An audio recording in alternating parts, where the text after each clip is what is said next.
May mga nahuli o di kayo natikitan sa Oplan Galugad ng mga pulis Quezon City. Kabilang sa kanila ang isang balikkulungan matapos mahulihan ng hinihinalang shabu. Balita hatid ni Bea Pinla.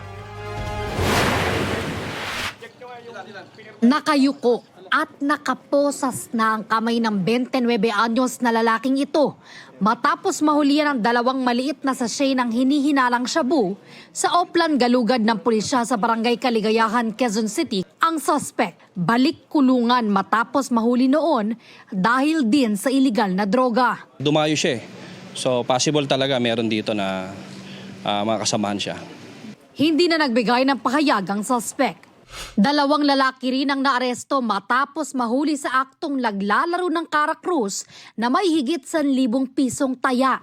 4 na motorsiklo ang na-impound ng mapuna ang mga pasong dokumento nito, habang 19 na tao ang natikitan dahil sa paglabag umano sa mga ordinansa ng lungsod tulad ng curfew para sa mga menor de edad. Ika-4 na magkasunod na linggo na ito na nagsagawa ng Oplan Galugad ang pulis Quezon City. Mahigit 100 pulis ang idineploy. Ito yung napili natin na barangay kasi mostly yung mga nahuhuli namin dito nanggagaling. Kaya dito tayo nagsagawa ng Oplan Galugad. Bea Pinlac, nagbabalita para sa GMA Integrated News.